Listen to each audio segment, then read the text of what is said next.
Today we have an Echo CS400, and the owner says it's the bar's not oiling, so we're going to take a look at that and determine why it's not oiling, whether something's plugged up or the oil pump is bad. So what I'm going to do is I'm going to go ahead and drop the bar and fire this thing up and see if we see oil coming out of the oil passage on the saw itself. So let's get this bar off of here and let's see what we can find out. I do believe this saw is like a 50cc saw. Once I get this bar off, I'll take a look to verify that. And so it's a decent sized saw for around here for our location. That's pretty common for around here.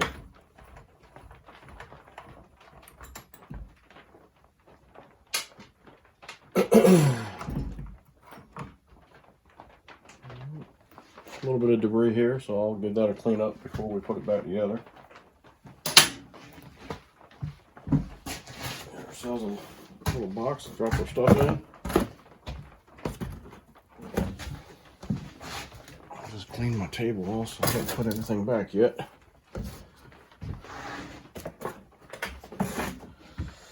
Alright.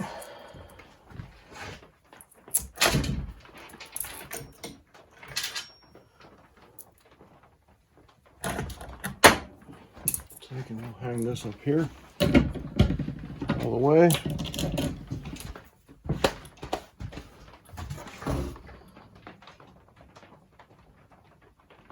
Sometimes you'll get debris clogged up into your oil port there.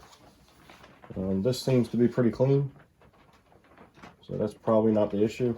Go ahead and blow this around. It's fairly clean through there, but I'm going to give it a blow down.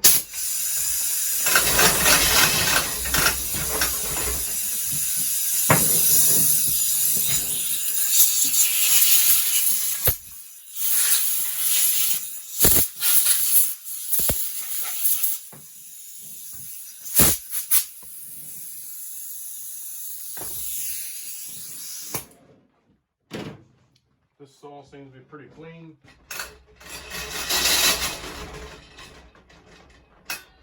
So it's either pretty new or well taken care of or hardly used.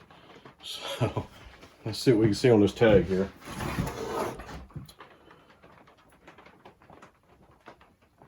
Oh, it's only a 40.2 cc. And looks like it meets the specs of the 2020 EPA, so it's roughly a 2020 saw. So it's about 4 years old. I would say it's probably not used very much or well taken care of. It's fairly new.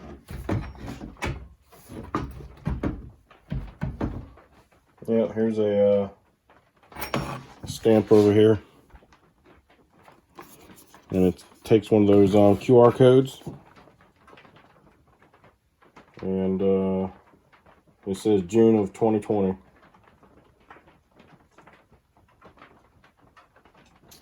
All right, so let's fire this thing up, see if we see any oil coming out of here, and if we don't, we'll have to determine why.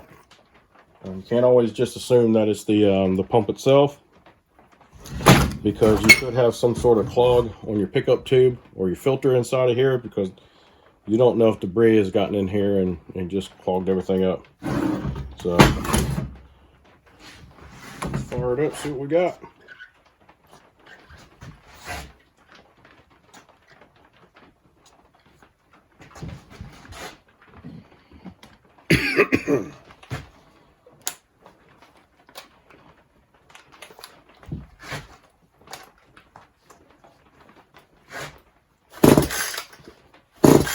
compression.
It's not even the manufacturer's fault, it's more like the EPA.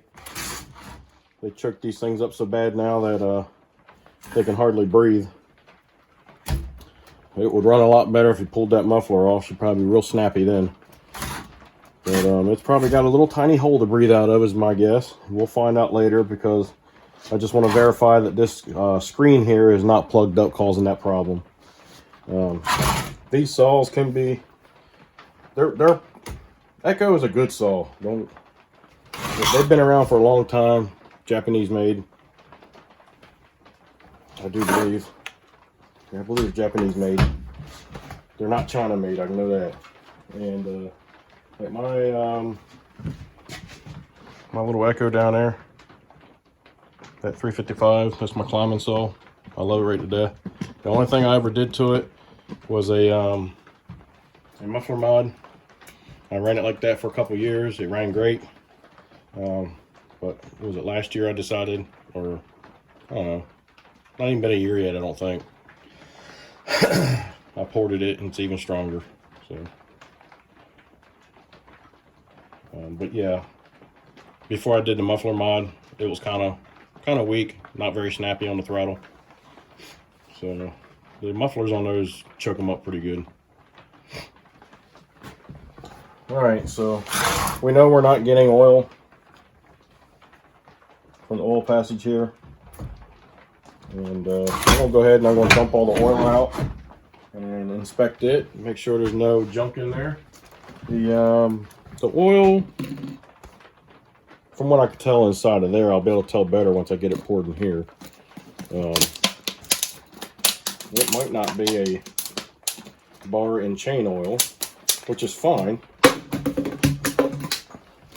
I've been running saws since I was 16 years old, and I just turned 50.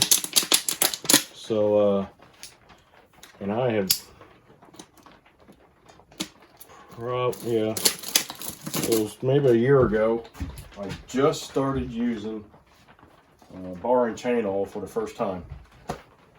And all those years, I always used like 30 weight motor oil, and that was it. And it did great for all those years. Now don't get me wrong, it doesn't have the tackifiers, and a bar and chain would probably last a little longer, but my bar and chain still lasts quite a while. And so I was always content with that.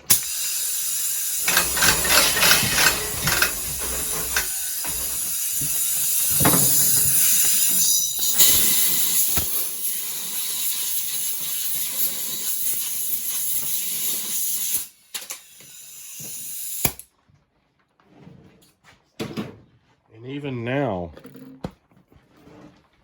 I don't use straight bar and chain oil. I've got a bucket of 1540 diesel oil over here that somebody gave me. They said they used a little bit of it and they weren't happy with it, so they wanted to know if I could use it. So I said yeah. And so I do half and half.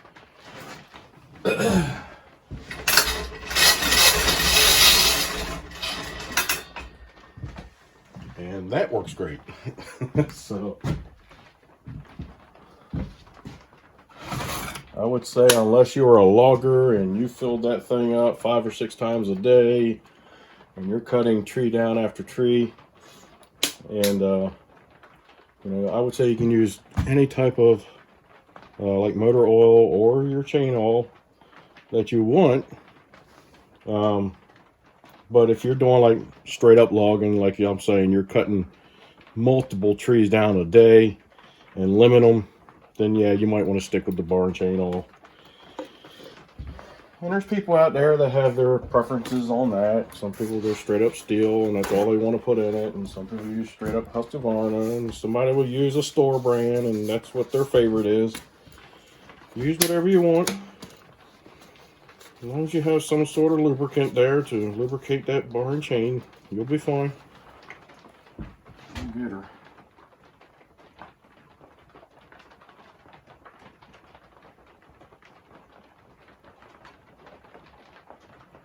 I would say that this is probably bar and chain oil, just the way it's pouring. So far it seems to be pretty daggone clean. I'm pretty sure that is. It's got the tackifiers and stuff in it.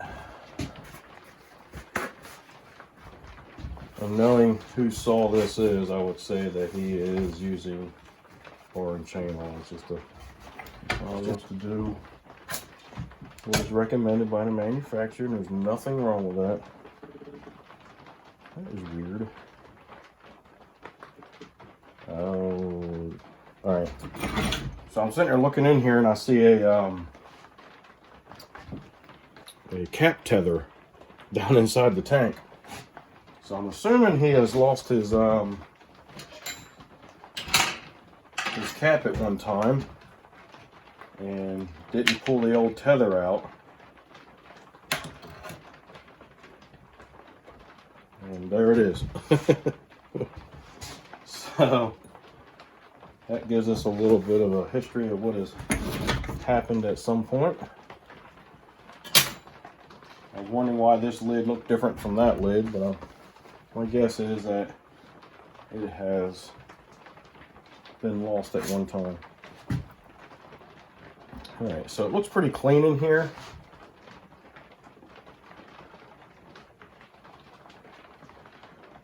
The hose is kind of curled up in here. Never really seen this much hose before. There's like a whole bunch of hose in here, and it's got one big loop in it, and it just lays across the bottom. Usually they got a little bit of hose that'll stretch through here about part of the way, but there's enough hose there I could pull this straight out of here. But everything looks good and clean.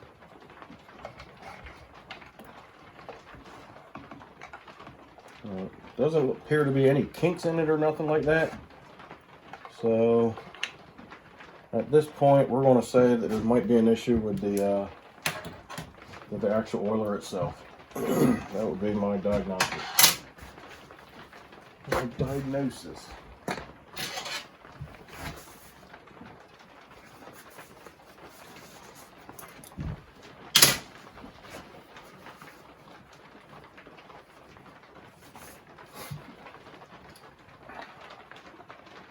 And once we get everything done, this oil is super clean, so I'll end up dumping that back in there for him. Set that off to the side here. We will put this cap back on so we don't make a mess on the bench.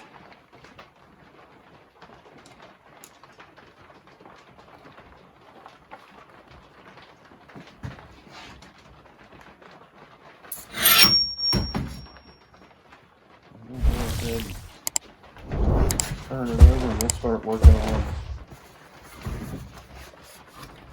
Before I do anything else, before I start removing this clutch so I can get to the oiler, I might take this cover off, and I'll probably have to take the clutch to get the cover off. So I want to take this cover and look back in here also.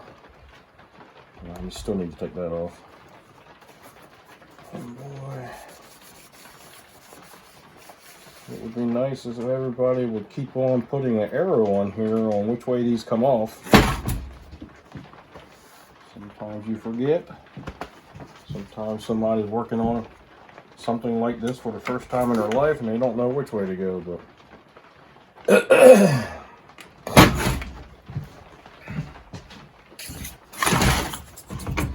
we're gonna go ahead and make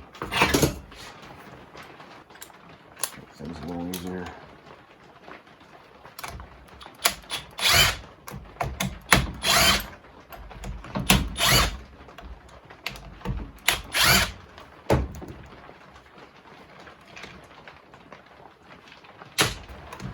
That bogging that it was doing. I want to check the air filter too. Make sure there's nothing wrong with that. It's been rainy past couple days here. We needed it. We probably didn't need as much all at once that we got.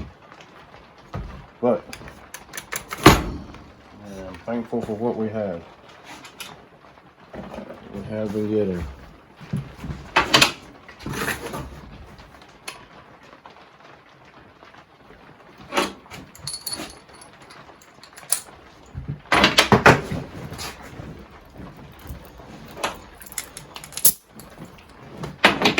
I usually use a this little air hammer with a blunt chisel on it, and that usually zips them off pretty easily. People make cut up sockets to fit on here and use their impacts to zip them off with. They actually make special tools that you can buy, but if you had to buy one for every clutch needed, you'd have a fortune in it. Excuse me. I've used pliers and popped them loose before. I've used hammers and chisels. I've found that so far this has been the easiest way to do it. The clutch finally started to move a little bit, so we'll go ahead and finish zipping it off. There we go.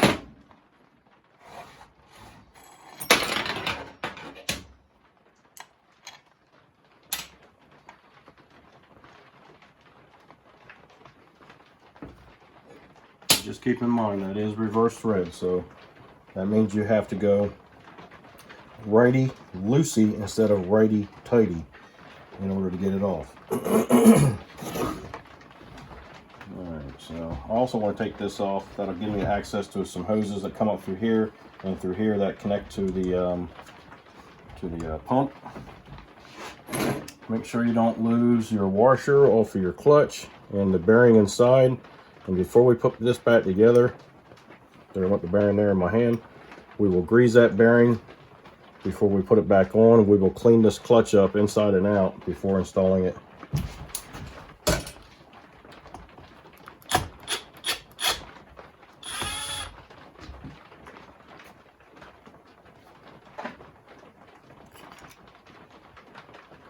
So taking that cover gives you access to your hoses here. So this hose here is your output hose that feeds the bar, and the hose down here is your input that picks it up from the oil tank. So it pulls it up through here, comes out a little hole, and feeds the bar. The one thing that I didn't check, shame on me, and this could be the only problem, or could have been the only problem. And I didn't need to check it for the simple fact that we took the bar off to see if any oil will come out. But sometimes if you are having an oiling issue and you take the bar off and you run the saw and you got oil coming out of the output on the pump, and you know the pump and all is working, and that you would need to check your bar and make sure your oiling ports aren't clogged on the bar itself. And on this one, it feeds. So on this one, these two holes typically are where your your adjuster pin would insert to pull the bar forward or backwards. But in this case, it's where it oils at. And you just have to make sure that they are clean. And inside, I can look down through here and see. It's kind of hard for you guys to see it probably, but down in there is machined out to go through that hole there. And I think maybe you could see that little shadow, what looks like a shadow line inside that hole, that it's actually a hole. So that's how your oil gets fed to your bar on this particular style. Now, if we go to something different brand or old school or something like that. So these two large holes are where your adjustment pins are, and that small hole right there is where oil feeds. And when you flip the bar over, you should have someone on the other side. So you have to make sure they stay clean. If they don't stay clean, you'll have oiling issues. In this case, we don't have that problem because, like I said, when we took the bar off and we ran the saw, nothing came from the output on the oiler. So we'll take this off and see what we can figure out. Not good enough.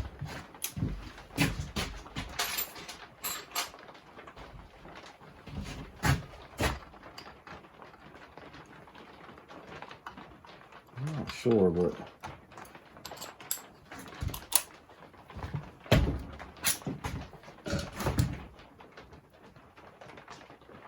it's possible somebody might have been in here before.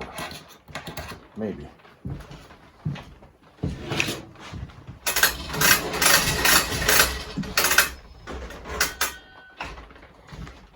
So we're going to give this a little blow down a little bit. We're going to try to keep it as clean as possible. Because as soon as you take this off, you'll have the seal and the crank bearings and stuff that right behind that.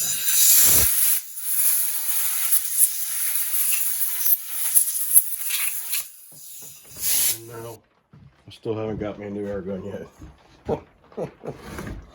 I do need to go get one. I just keep forgetting to go get one from after work. Yeah, that's not, somebody's been in there before. And it might be why they asked me to do the work. Because we might not have been able to get it off.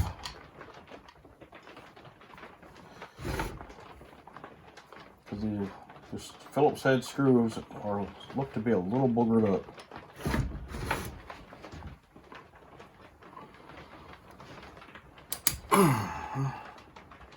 I think what they did is that these screws were probably metal screws that go into metal, not the plastic ones that go into plastic, and they probably used a little bit of Loctite on them. There we go.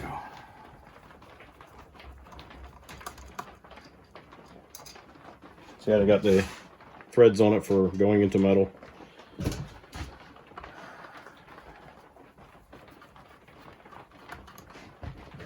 All right.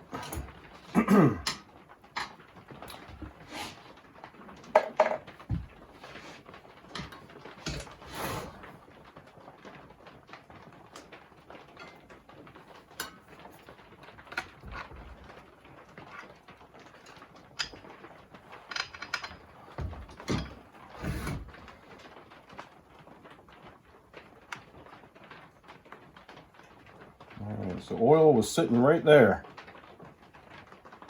But for some reason, oh, I see why. I see exactly why. Yep, the pump is boogered up.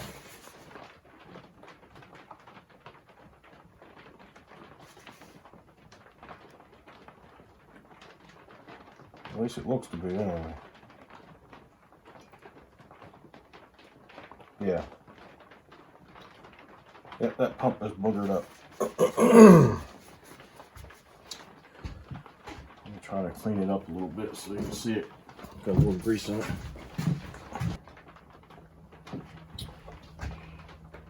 So inside of here, there's a little gear right in there. And as you can see, it's supposed to have teeth there, and they are ground smooth. So at some point, my guess is the pump locked up, and the saw can easily overcome this pump gear and probably just stripped it off. Because I believe those are probably plastic, if I do remember right. They're going to be plastic, and the drive gear here is metal. There's a little bit of debris back here. I'll get that cleaned up. But there's your crank seal right there. So that's what I did to diagnose and figure out what was wrong with the oiling system on this saw. And we started off basically with taking the bar off and checking to see if oil was coming out. There was no oil coming out, so we drained the oil and we checked the tank, make sure there's not a whole lot of debris in there causing a plugging issue. And there was no debris in there. The oil came out nice and clean, as you can see here. And then the screen wasn't plugged up with anything either, so that was in good shape. So then we moved to the other side of the saw, and we started taking the clutch assembly apart and taking the cover off here, and removed the pump. And that's when we found out we have a stripped gear in the pump itself. So I'm gonna have to go online and find him a new pump, possibly a new gear, and get that replaced for him, get it put back together, and get him on his way. So that was on the Echo CS400. Hopefully that information will help you out one day. Hopefully you enjoyed the content. If so, please give me a thumbs up, subscribe, send me some comments, let me know what you think. Be kind and help people when you can.